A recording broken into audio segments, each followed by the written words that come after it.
Muito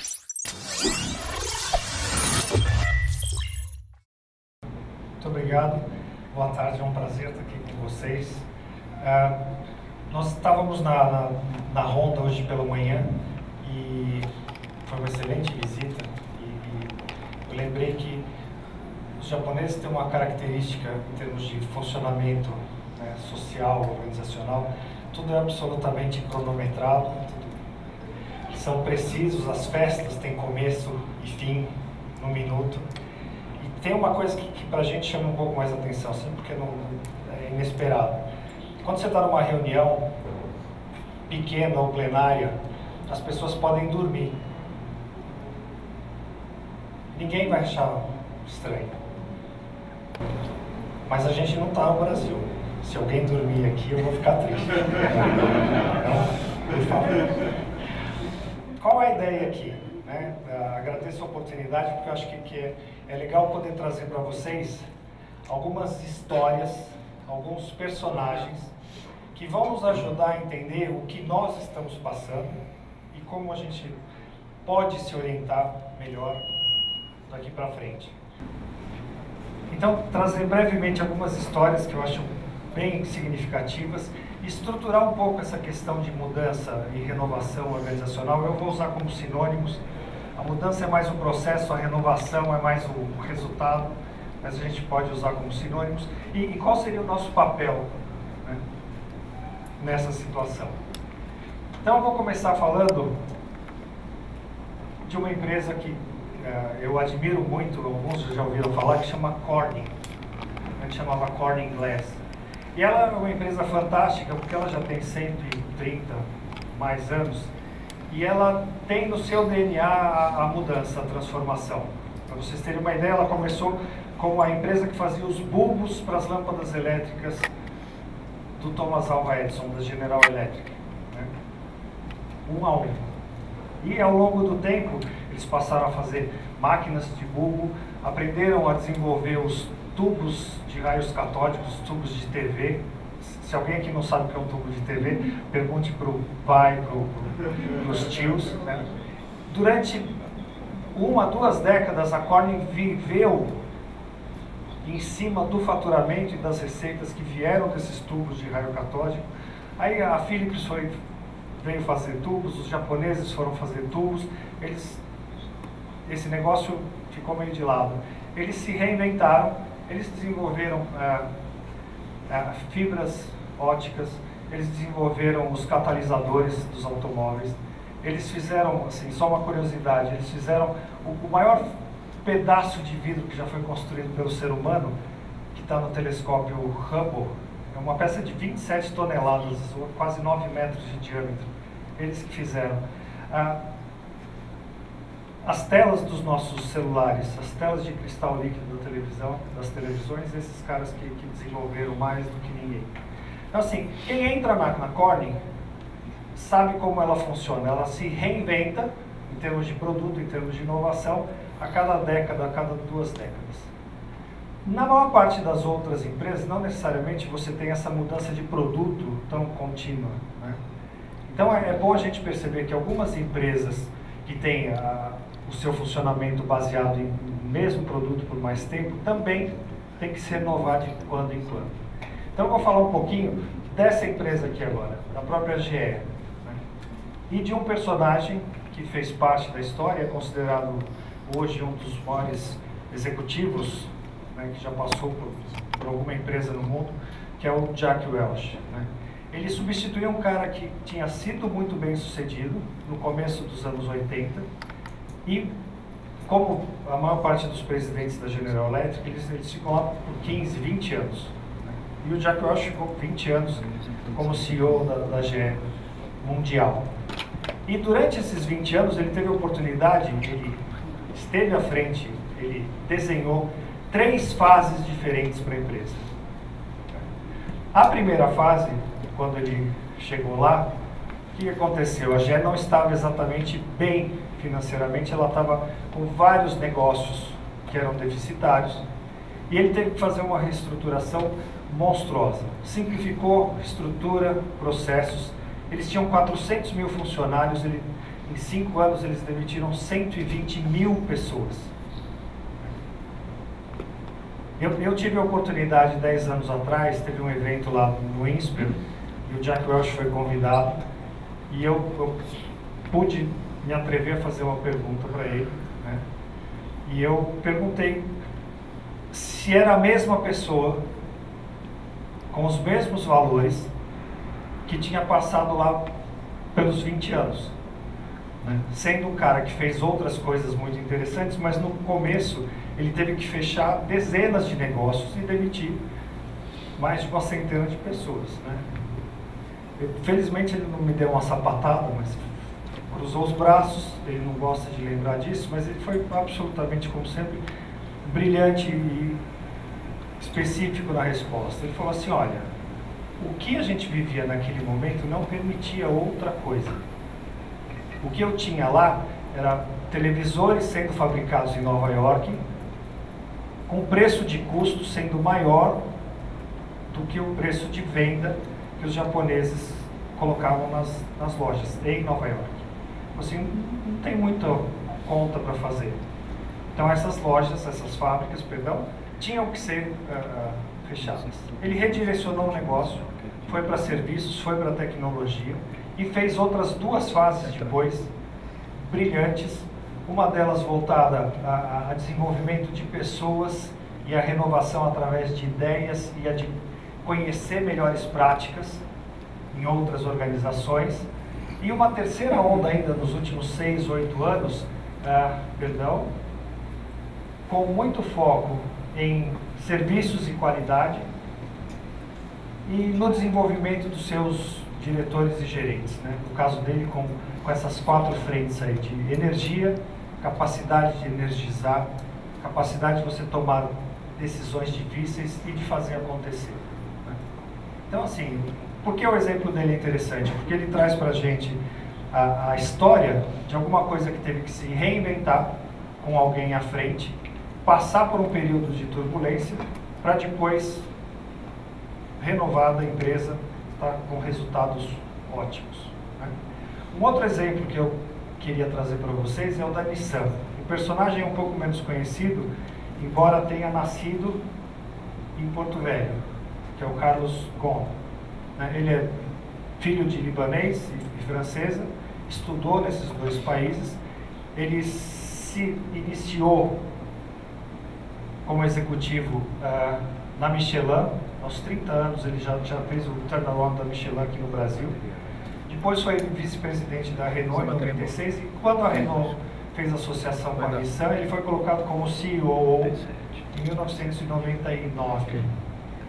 E 2 anos depois ele já era o CEO da Nissan.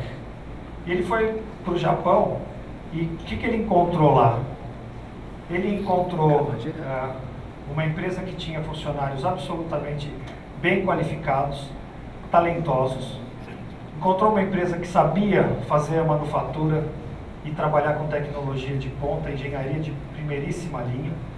Tinha uma rede e uma presença internacionais e uma marca, particularmente no Japão, bastante forte. Né? E o que ele também percebeu que existia lá? Existia uma falta de orientação para resultados, existia uma falta de colaboração, existia uma falta de visão e estratégia compartilhados, né? Uma falta de senso de urgência de fazer acontecer e, em primeiro lugar, eles tinham uma dívida de 11 bilhões de dólares. O que esse senhor fez acontecer? Ele está lá até hoje. Ele é tão bem sucedido que ele está desde os 45 anos até os 65, ele continua à frente, quase isso, continua à frente da Nissan. Quando ele chegou, ele não levou um monte de gente da França para lá, não, ele trabalhou com os próprios funcionários da Nissan e ouviu todo mundo, dando esse norte aqui: a gente não pode sobreviver, não vai continuar existindo se a gente não resolver esses 11 bi de dívida. Então, em 3 anos, isso foi riscado do resultado da Nissan, fecharam plantas.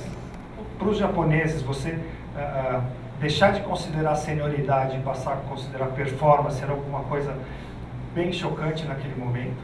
mas ele conseguiu fazer mudanças nesse sentido, né? E recolocou a Nissan nos trilhos, né? A Nissan era muito conhecida por fazer carros que eram excelentes em termos de concepção, em termos de engenharia, mas eram carros distantes dos clientes. Não era o pessoal de marketing e produto que resolvia os carros. Eu visitei uma fábrica na Nissan, uma unidade que fazia 400 mil veículos por ano, e assim, dava dó de ver a cada minuto sair um carro daqueles novinhos, tão feio, muito feio, eram carros horríveis, né? O Carlos Ghosn mudou isso, né? Hoje você vê carros da Nissan na rua, eles não chamam a atenção por serem mais feios, ao contrário, tem alguns modelos muito interessantes. Eles passaram de ser alguma coisa que era pesada demais, que os engenheiros mandavam, para ser alguma coisa que os clientes queriam, né? Uma transformação que ele ajudou a acontecer e compôs com centenas, milhares de funcionários lá, a partir das ideias que vieram desses colaboradores, para fazer essas coisas acontecerem. Não sem antes ter que fazer ajustes, né? Ele teve que passar por vários ajustes.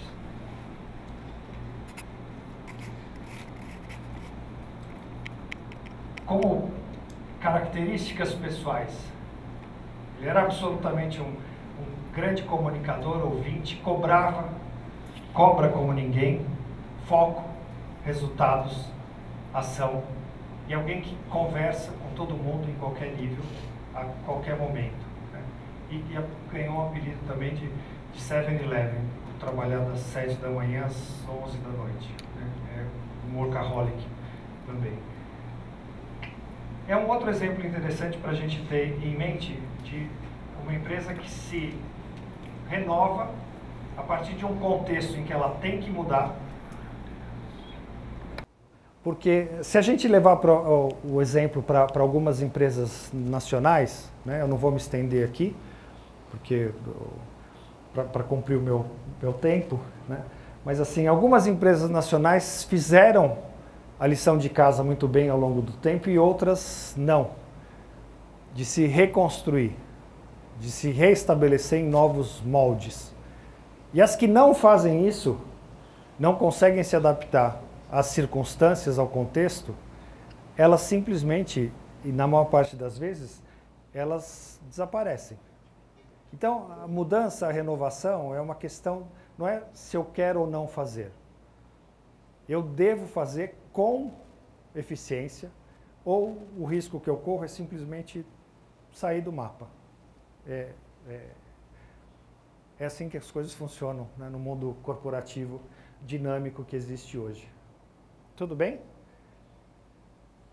Faz sentido? Quanto tempo eu já gastei? Qual é a ideia? Se alguém tiver alguma pergunta agora, ou quiser falar, por favor, fique à vontade. Senão eu sigo aqui. Então, passadas essas histórias, esses personagens, eu queria trazer alguma estruturação conceitual dessas coisas, para a gente enxergar como elas funcionam e quais são os fatores que estão por trás dessa mudança bem sucedida. Eu não tinha combinado com o Felipe.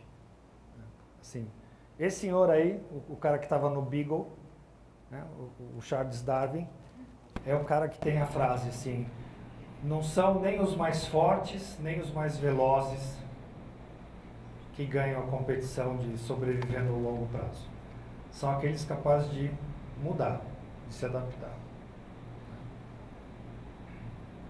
Então, a mudança é justamente aquilo que a gente tem que fazer para mudar a empresa do jeito de funcionar hoje para um jeito de funcionar futuro, que vai trazer mais resultados para todos nós, para os colaboradores, para os clientes, para os acionistas, para os stakeholders em geral da organização. Então, nós temos que saber lidar e fazer de uma maneira eficiente essas mudanças. Quando a empresa se estabelece lá atrás, às vezes isso pode durar décadas, ela monta uma fórmula que é bem sucedida. Ela tem uma estratégia, ela desenvolve produtos, ela consegue constituir uma estrutura, ela preenche com pessoas capazes, ela monta regras e se organiza, desenvolve uma cultura geral, e essa fórmula pode ser bem sucedida por longos anos, décadas. Só que o que acontece? Esse sucesso leva, em geral, a acomodação. Você fica mais consolidado, maior, mais burocrático. As pessoas se acostumam àquele jeito de funcionar. E não raramente o que acontece é que assim, esse sucesso, esse tamanho levam à inércia, e a inércia leva ao fracasso. Levam a empresa sair do mapa. Qual é a alternativa? A alternativa é saber lidar com a mudança e reiniciar o ciclo.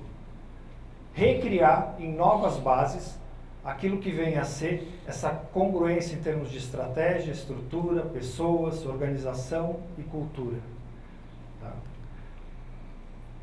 Não vou me alongar muito aqui, mas é isso. A cada momento, e nós estamos num novo momento aqui no grupo, para que nós repensemos as nossas tarefas críticas, as nossas ações críticas, e assim, nós temos que fazer ajustes na cultura, nos nossos quadros têm sido feitos ajustes, e na organização formal, a partir de uma nova circunstância em termos de estratégia. Agora, isso não acontece se a liderança, todo mundo que está em posição executiva, diretores, gerentes, supervisores, não tiver atuando para fazer isso acontecer. Tudo bem? Faz sentido? A renovação se dá através de 3 pilares básicos: cultura, a essência da organização e a própria liderança. O que vem a ser a essência da empresa? A essência é dada pela missão, visão e valores. Nós temos uma missão, visão e valores muito bons. Nós olharmos para frente e como orientação, falarmos de desenvolvimento e de integração, absolutamente claro. Quando a gente fala de ser a referência e ser a ponte, isso é muito forte. E os valores são muito pertinentes. A questão da justiça, da credibilidade, a questão de valorizar a regionalidade, liberdade, perseverança. A única coisa que me incomoda nesse quadro aí é que eu não participei da elaboração dele. É a única coisa que me incomoda nele. Ele é muito forte. A gente encontra várias empresas por aí em que isso daí é alguma coisa para você colocar na parede e não tem nexo, não tem conexão com aquilo que existe na empresa. Aqui não. Assim, essa referência está ótima, esse norte está absolutamente claro e transparente para todos nós. Isso deve servir como orientação.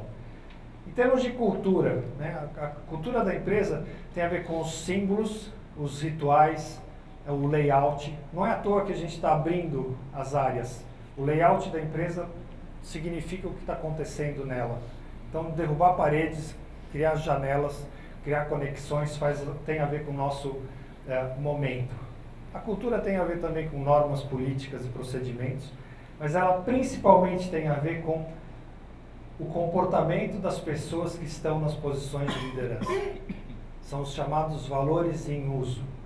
É o que o Felipe chamou de exemplo. É aquilo que acontece no dia a dia, que os outros veem nas nossas atitudes.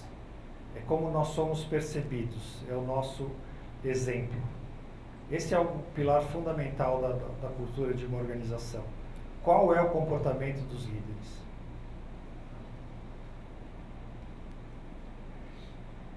Por último, falar de liderança, que não pode ser separado de gerência. Na verdade, o nosso papel dentro da organização ele é parte gerencial, do ponto de vista abstrato, operacional, e é parte liderança, que tem a ver com estar à frente de pessoas. Tá? O que interessa para a gente é essa conexão, essa área comum aqui, mas vale a pena falar um pouco dessas duas partes que compõem aquilo que nos interessa como liderança. O papel gerencial do ponto de vista operacional tem a ver com ser responsável por processos, ser responsável por recursos e ser responsável por fazer com que saídas sejam completadas. Todos nós, independentemente da nossa área de atuação, fazemos mais ou menos isso. Dá para todo mundo se enxergar aí, do ponto de vista operacional. Em relação a isso, o que nos interessa? Nós temos que ser bons organizadores do uso desses recursos, nós temos que saber priorizar as coisas, nós temos que produzir resultados tangíveis, né, dentro dos prazos, utilizando adequadamente os recursos que nos foram colocados em mão, saber negociar prioridades e prazo, mas é isso, resultados tangíveis dentro dos prazos, metas, níveis de qualidade especificados e negociados com a direção da empresa. Isso do ponto de vista mais operacional. Do ponto de vista de liderança, o que eu queria trazer para vocês é uma série aí, eu sintetizei em 10 pontos que eu pedia para vocês refletirem sobre, para orientar as nossas ações dentro desse contexto que a gente está vivendo hoje. Tá? Ser líder está à frente de uma equipe, né, assim, particularmente a gente está falando aqui de quem tem uma liderança formal ou tem a ascendência de superior e subordinado formalmente, mas isso vale para todo mundo. Nós somos exemplos como gestores para as equipes dos nossos colegas. Eventualmente a gente não tem uma função, um cargo, mas nós temos as pessoas nos observando e tem as pessoas que precisam da nossa referência, do nosso exemplo. Então, a primeira coisa para um líder, em qualquer momento, mas particularmente numa situação de mudança, é fazer por merecer a situação o papel, a posição que ocupa. Isso significa basicamente duas coisas, né? Nós temos que ser alguém que faz a diferença e alguém que vale a pena. Em que sentido? Fazer a diferença no sentido que nós aportamos alguma capacidade, algum conhecimento que nos é específico e ninguém mais tem como nós na organização. Nós temos competências técnicas, conhecimentos, formação, para fazer algumas coisas serem trabalhadas na resolução de problemas em cada uma das nossas áreas funcionais. E o valer a pena significa que nós devemos valer a pena em termos de sermos pessoas com quem as outras pessoas gostam de conviver, que sejam respeitosas, que sejam diligentes, que sejam atentas e que, enfim, saibam se colocar na posição de ser referência dos outros. Esse seria um primeiro ponto que eu chamaria a atenção. Um segundo ponto é aquilo que eu disse com relação à essência. Nós temos uma missão, visão e valores muito claros, muito nobres, muito fáceis de serem utilizados como norte.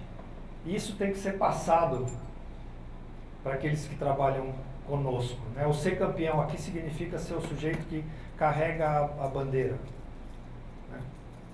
Esse estandarte da missão, visão e valores.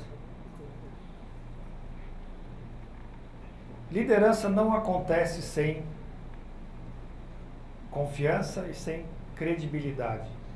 E essas não são coisas que a gente compra na prateleira ou a gente resolve um dia e fala assim, eu vou ter isso daqui.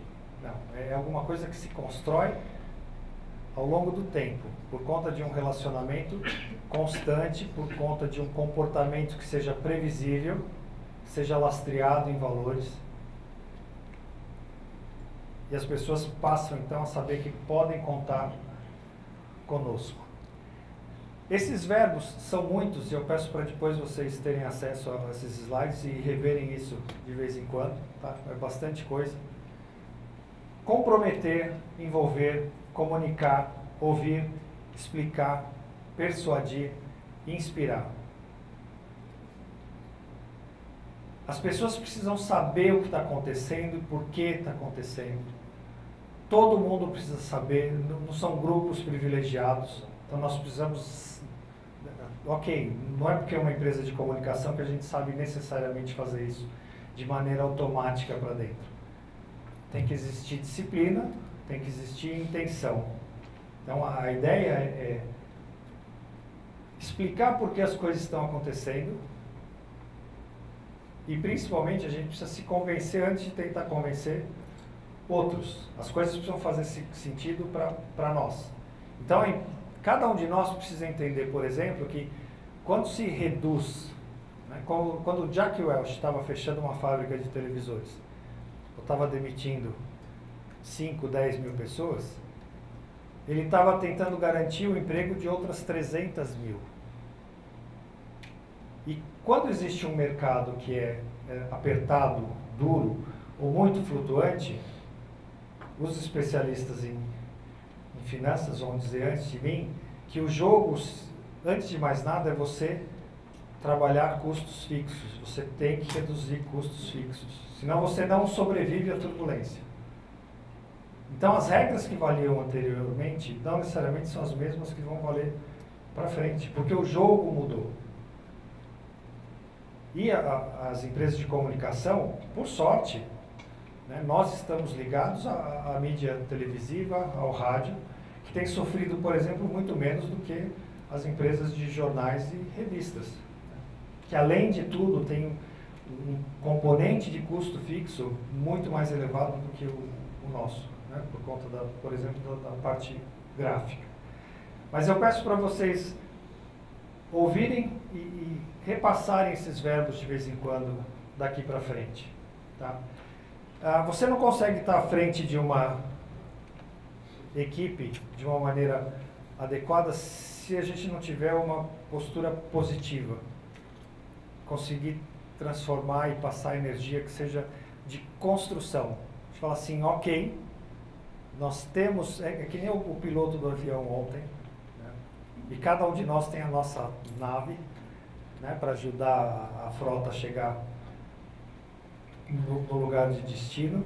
Assim, antes de levantar voo, não, assim que começou o voo, falou assim, nós vamos ter um ótimo voo, mas nós vamos passar por algumas situações de turbulência lá na frente, quando a gente estiver sobrevoando a Amazônia. Opa! Ajuda, antecipa, né? E absolutamente ele foi positivo e sereno. Cada um de nós nesse momento, isso precisa ser feito em cascata, precisa colocar prioridades, prazos, metas para serem alcançadas. Da mesma forma que o Carlos Ghosn colocou lá, assim, daqueles 11 bilhões de dívida, eu vou sumir com 9 ou 10 em 3 anos. Isso tem que ser repassado nos seus níveis todos, para cada um de nós saber o que fazer e em quanto tempo, porque o prazo é fundamental para as mudanças acontecerem. Né? A gente tomar as rédeas de uma situação de mudança não significa ser imperativo, nem dizer para as pessoas tudo o que elas têm que fazer a cada momento. Pelo contrário, é um momento para a gente perceber quem são as pessoas com quem a gente pode contar em termos de ideia, em termos de contribuições, e fazer com que elas se apresentem, tragam essas ideias. E quem traz ideia, quem tem iniciativa de fazer as coisas acontecerem, essas pessoas precisam ser elogiadas e reconhecidas, mesmo que algumas ideias não funcionem, mesmo que alguns erros aconteçam. Porque só não erra quem não sai do lugar. Então nós temos sim que incentivar a iniciativa e saber tolerar os erros. E sempre que acontecer alguma coisa positiva, mesmo que pequenininha, tá, elogie, particularmente, em público, bata um sino, tome um sorvete, alguma coisa.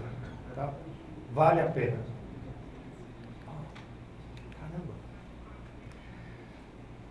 Todas as pessoas nesse momento, né, em particular que o avião está chacoalhando um pouco, elas precisam de orientação. Elas precisam saber o que está acontecendo e o que é demandado delas, o que elas precisam fazer.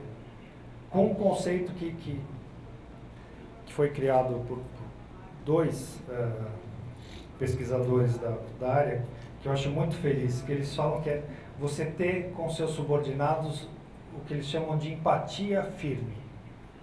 Que diabos vem a ser empatia firme?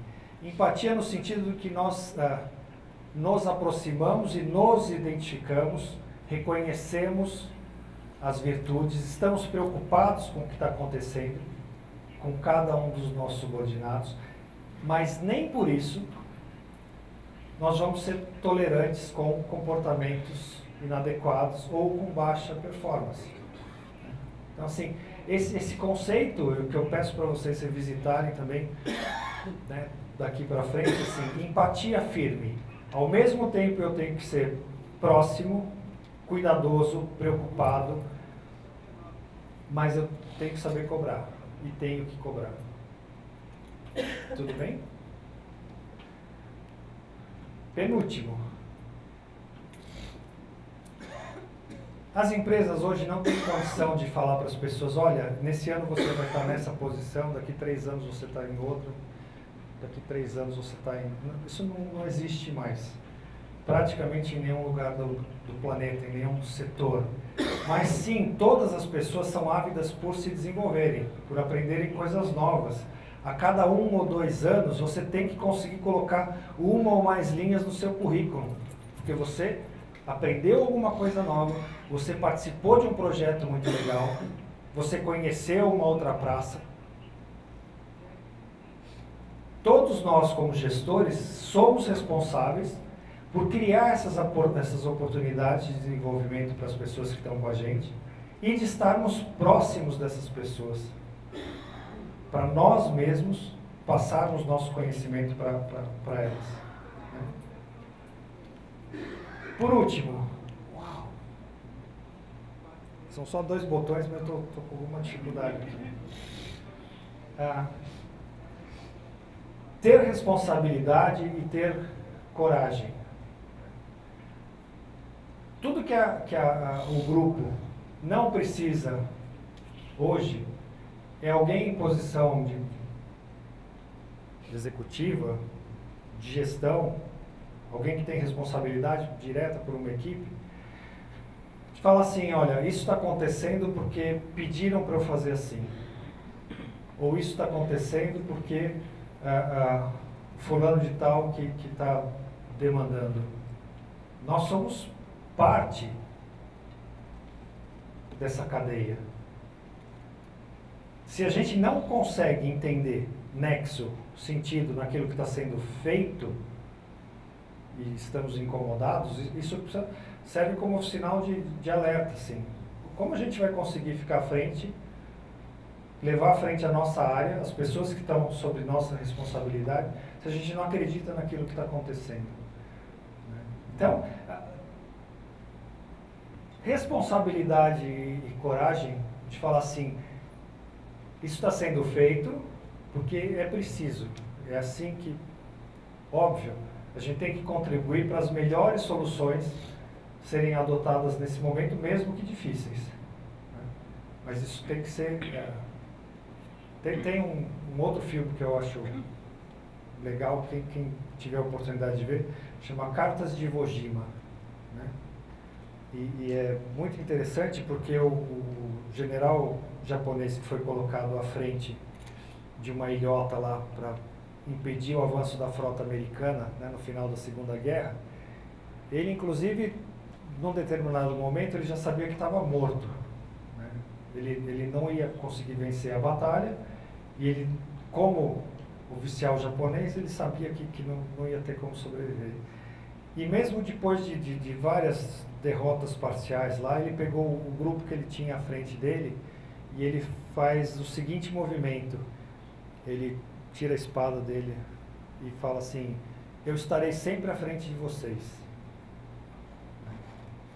Então, para as nossas equipes, isso significa que nós assumimos as nossas responsabilidades e sabemos o nosso papel, né? E ajudamos nessa cadeia. Eu queria fechar com uma figura aqui que não tem a ver com, não é nenhuma propaganda da Audi, certo? Qual é a lógica? Eu aprendi isso outro dia, achei genial, não consegui fazer uma melhor, né? Se a gente pensar na organização, no grupo Rede Amazônica, como o interior desse círculo grande aqui, nós temos um papel aqui dentro, né? Cada um tem o seu papel específico. Aqui no centro, a gente tem o Felipe, né? E aí a gente tem 1, 2, 3 níveis para chegar no pessoal que está na linha de frente, que tem contato, é linha de frente mesmo, é quem tem contato com os clientes, com os fornecedores, que faz a interface com o mundo real. Se não houver esse entrelaçamento aqui, se não tiver ligação, se os links dessa corrente não estiverem fortes em termos de saber o que está acontecendo, de ter perseverança, de ser determinado, de você passar para todos aquilo que precisa ser feito e por que precisa ser feito, a mágica se perde. Nós todos, e eu me incluo, embora não tenha nenhuma função executiva, nem tenha equipe, mas assim, nós todos aqui nessa sala estamos mais ou menos nesses 2 elos intermediários aqui, tá? E nós somos responsáveis por fazer com que a mágica aconteça lá na linha de frente. Sem isso, o que a gente perde? A missão, né, de você integrar, de você desenvolver, ela começa a se perder, ela começa a ser feita de uma maneira mais fraca, sem qualidade, sem excelência, sem consistência. E isso é tudo que a gente não quer deixar acontecer. O que nós queremos é ter esses elos fortes. E para isso, coordenação, comunicação, abertura, perseverança é o que a gente precisa. Tudo bem? Obrigado pela atenção.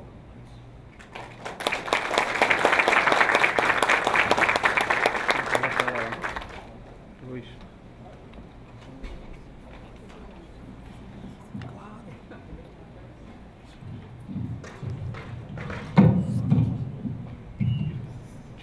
Gostaria de agradecer, Fábio de Biasi. Temos perguntas, dúvidas?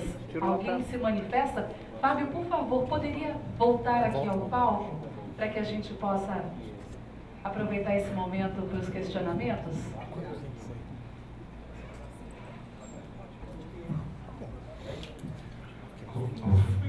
Fábio, eu não sei se eu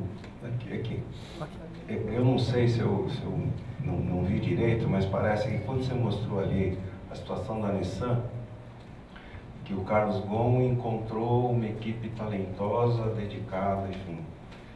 Aí de tudo o resto da sua palestra, a nossa busca permanente de todo gestor, de todo líder, é por pessoas talentosas e dedicadas e muito envolvidas com a empresa. Nesse caso, se ele já encontrou uma equipe com esse formato, onde é que estava o erro? Porque a Nissan fazia carro, continuou fazendo.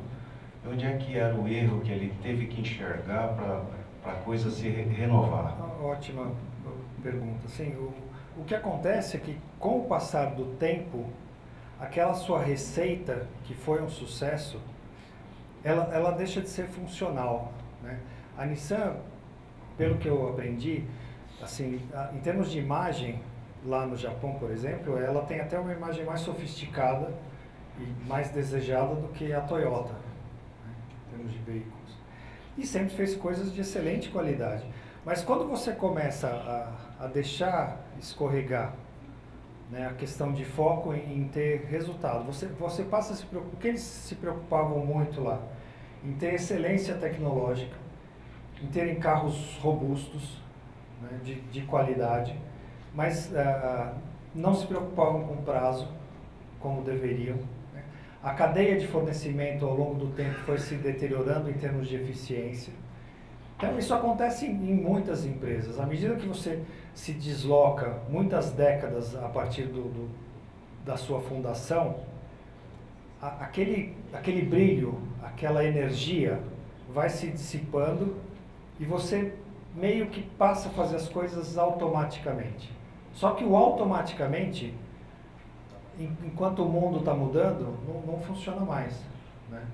Então, por conta disso que eles acabaram escorregando e foram acumulando uma dívida, e ninguém lá dentro, embora fossem pessoas capazes, envolvidas, né, não conseguia enxergar qual a saída. Precisaram trazer alguém de fora, né, um novo executivo para fazer isso. Eu acho que vale a pena mencionar também, eu estava tendo uma conversa com o Eduardo Lopes outro dia, ele que trabalhou na Samsung, ele me falou que na linha de produção de televisores, se alguém conseguisse indicar um processo que tivesse uma economia de $1 no final da linha, ele ganhava um benefício de $1.000.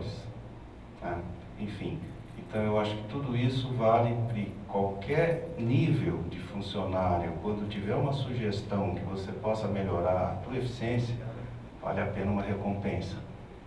É uma coisa para ser pensada, assim, a gente precisa aprender a identificar e a reconhecer, recompensar e remunerar os melhores, né? Um fator crítico hoje, né, é sem dúvida a gente identificar nas nossas equipes quais são as principais estrelas, né? E fazer essas pessoas perceberem que são, e assim, óbvio, a questão da remuneração, do reconhecimento são essenciais. O simples fato de você abrir espaço e ouvir mais essas pessoas tem um benefício duplo. Você ganha com as ideias que elas trazem e ganha porque a pessoa reforça o seu vínculo com a organização.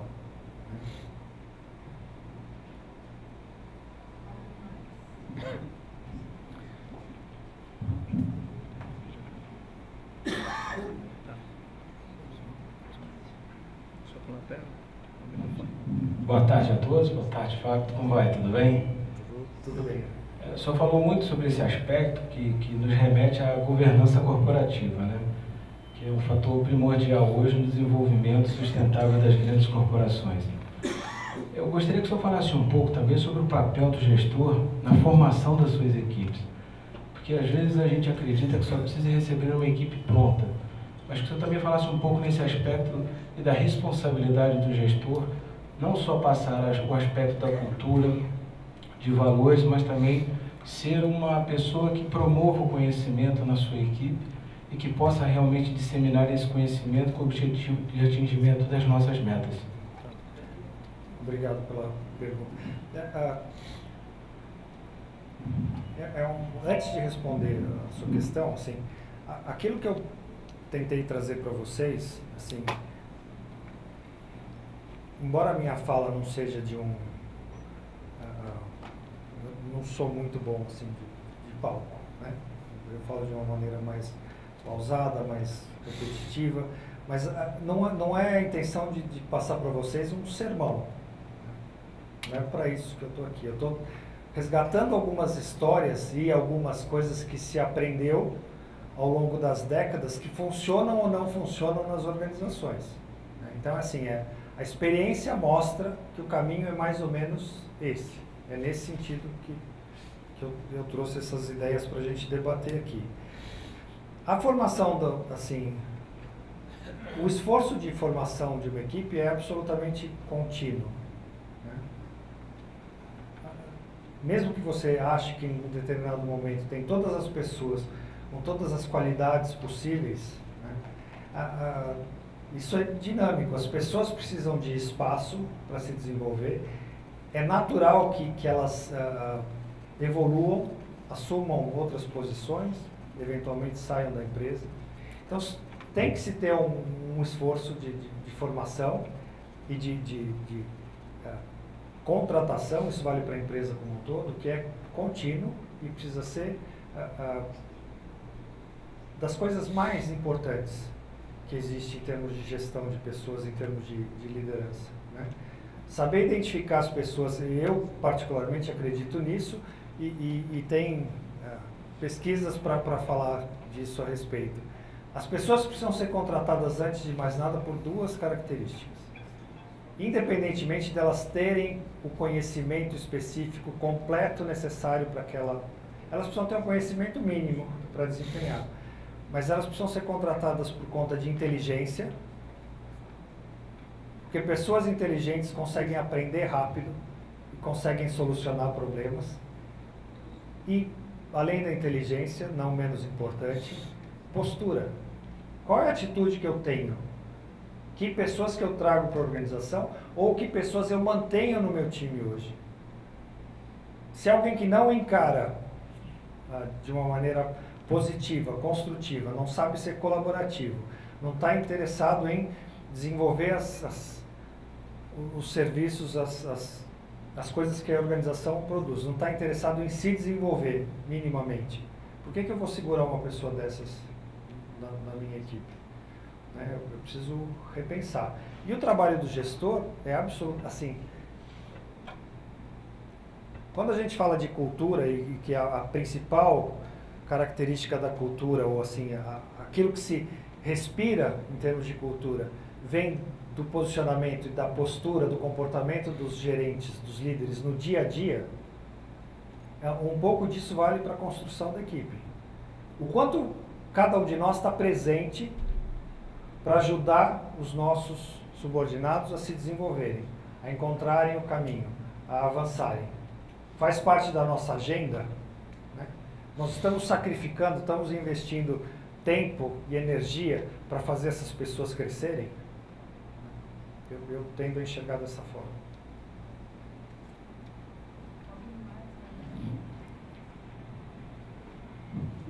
Olá, boa tarde.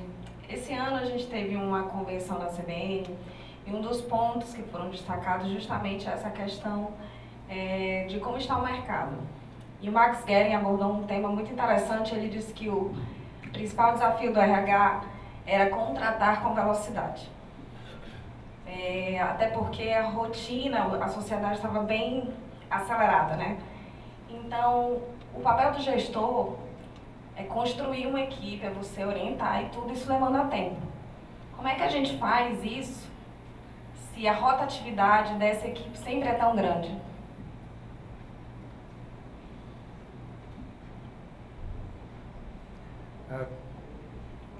Isso continua acontecendo hoje, ou acontecia alguns anos atrás, né? Quando a gente está numa situação de pleno emprego, com escassez de gente muito qualificada, isso tende a acontecer. As pessoas, as mais novas, são naturalmente mais impacientes, né? Não vou entrar em detalhes aqui, mas em geral isso que acontece. Quando você tem uma situação de pleno emprego, você tende a perder as pessoas com mais frequência. Na situação que a gente está vivenciando nos últimos anos, eu tendo a achar que as coisas se normalizam um pouco em termos de... as pessoas param para pensar duas vezes se elas vão sair ou não. Não tem sido a sua experiência.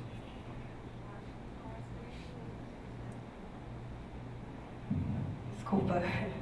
Eu acho que talvez não tenha sido a experiência de muita gente porque a sociedade mudou, né?